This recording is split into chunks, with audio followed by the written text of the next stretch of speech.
দক্ষিণবঙ্গে একেবারে সপ্তাহের শুরুতেই দুর্যোগ। আজ বিভিন্ন সময়ে হালকা থেকে মাঝারি বৃষ্টির পূর্বাভাস দেওয়া হয়েছে। তুমুল বৃষ্টি, সল্টলেকের ছবি আপনাদের দেখাচ্ছি। মুষলধারায় বৃষ্টি সেখানে। দক্ষিণবঙ্গে এই বৃষ্টির ছবি এবং পার্বত্য এলাকায় যদি আপনাদের জানাই, ভূমিধস ও প্লাবনের আশঙ্কা রয়েছে। বৃহস্পতিবার পর্যন্ত দক্ষিণবঙ্গে এই বৃষ্টি চলবে এবং যদি আপনাদের মনে হয়ে থাকে যে আজকেই বৃষ্টি যথেষ্ট হয়েছে, তাহলে ভুল করছেন। আগামীকাল থেকে বৃষ্টির পরিমাণ আরও বাড়বে, এমনটাই জানিয়েছে আলিপুর আবহাওয়া দপ্তর। কাল ২ পরগনা থেকে শুরু করে উপকূলবর্তী যে জেলাগুলি রয়েছে সেখানে বৃষ্টির সম্ভাবনা অনেক বেশি। পাশাপাশি উত্তরবঙ্গ, সেখানেও প্রবল বৃষ্টির লাল সতর্কতা জারি করা হয়েছে। আজ অতি ভারী বৃষ্টির কমলা সতর্কতা জারি রয়েছে একাধিক জায়গায়। ২০০ মিলিমিটারের বেশি বৃষ্টিপাতের আশঙ্কা রয়েছে আজ। বৃহস্পতিবার পর্যন্ত দক্ষিণবঙ্গে এবং বুধবার পর্যন্ত উত্তরবঙ্গে চলবে বৃষ্টিপাত।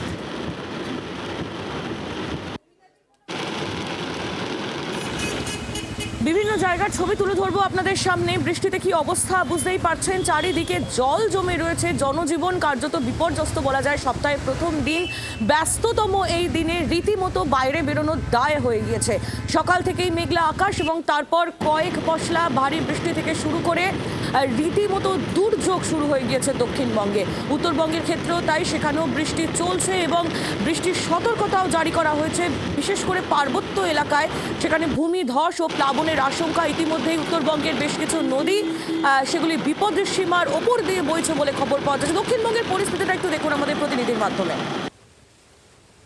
আগামীকাল মঙ্গলবার ২১শে জুলাই থেকে দক্ষিণবঙ্গের জেলায় জেলায় অনেকটাই বাড়তে চলেছে বৃষ্টিপাতের পরিমাণ। উপকূলের এবং উপকূল লাগোয়া জেলাতে ২-১ পশলা ভারী বৃষ্টি। বাদবাকি সমগ্র দক্ষিণবঙ্গে দিনের যে কোনো সময় বিক্ষিপ্তভাবে টানা অথবা বেশ কিছু সময়ের জন্য হালকা মাঝারি বৃষ্টি। উত্তরবঙ্গের ক্ষেত্রে আজ এবং আগামীকাল বৃষ্টি, সেই বৃষ্টিপাতের পরিমাণ কোনো কোনো জেলায় ভারী বা অতি ভারী।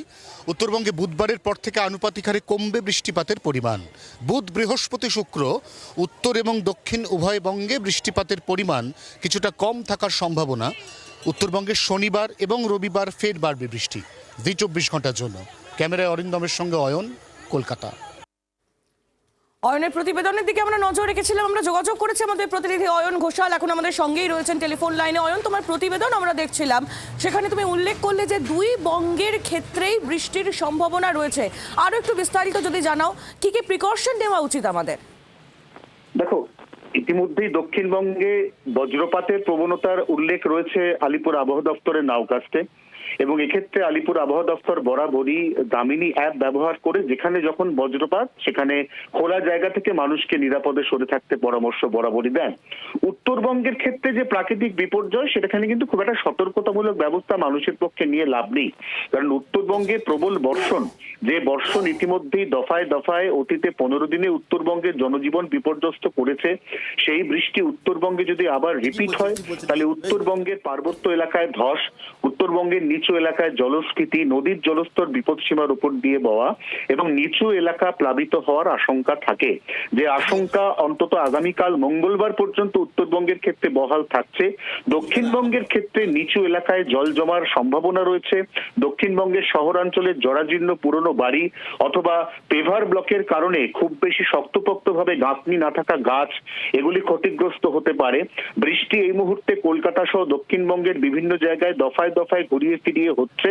যে বৃষ্টিপাতের পরিমাণ আজ রাতের পর, বিশেষ করে আগামীকাল মঙ্গলবার এবং পরশু বুধবার অনেকাংশেই বাড়তে পারে, এমনই পূর্বাভাস আলিপুর আবহাওয়া দপ্তরের।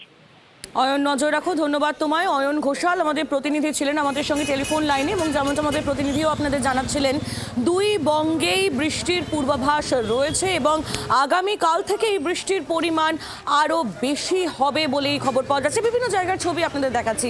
মানিকতলা, নিউ টাউন, বেলেঘাটা, কাঁকুরগাছি, বিমানবন্দর এলাকা, বিসি রায় হসপিটাল, এই এলাকাগুলো একবার দেখুন। প্রত্যেকটি জায়গায় এই মুহূর্তে জল জমে গিয়েছে।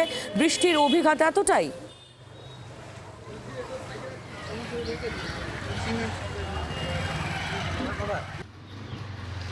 আবহাওয়াবিদ সুজিব কর এই মুহূর্তে রয়েছেন আমাদের সঙ্গে টেলিফোন লাইনে। সুজিব বাবু, এই যে বৃষ্টি আমরা দেখছি একেবারে সকাল থেকে এবং আগামীকাল থেকে, এই বৃষ্টির ব্যাপকতা দুই বঙ্গেই আরো বাড়ার সম্ভাবনা রয়েছে, সেক্ষেত্রে এটা কি নিম্নচাপের বৃষ্টি নাকি বর্ষার স্বাভাবিক বৃষ্টি?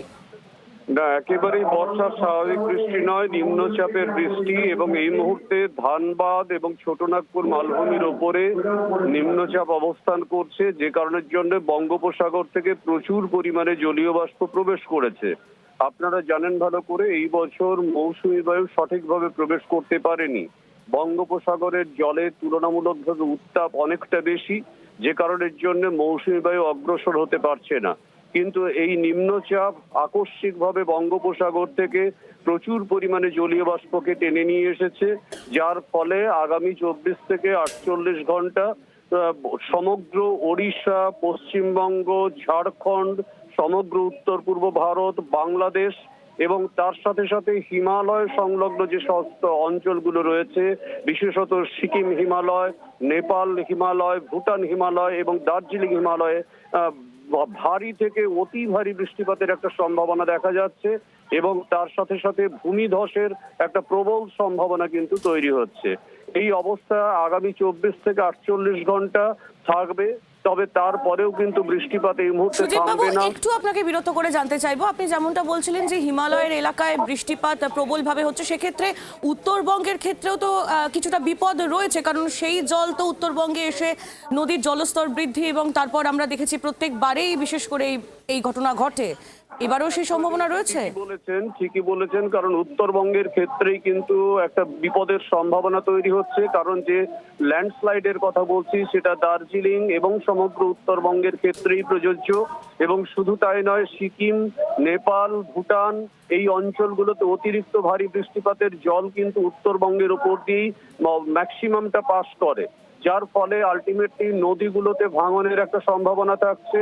তিস্তা, রঙ্গিত এই সমস্ত নদীর অববাহিকা অঞ্চল অত্যন্তভাবে ক্ষতিগ্রস্ত হতে পারে এবং যে পরিমাণ বৃষ্টিপাতের সম্ভাবনা রয়েছে সেটা কিন্তু 250 থেকে 300 মিলিমিটারকেও অতিক্রম করে যেতে পারে, যার ফলে একটা সম্ভাব্য বন্যার মতো পরিস্থিতি উত্তরবঙ্গে এবং দক্ষিণবঙ্গে তৈরি হয়ে যেতে পারে। ধন্যবাদ সুজিতবাবু আমাদের সঙ্গে টেলিফোন লাইনে থাকার জন্য। আবহাওয়াবিদ সুজিত কর ছিলেন আমাদের সঙ্গে টেলিফোন লাইনে। বাংলার আওয়াজ, বাঙালির আবেগ, জি 24 ঘন্টা।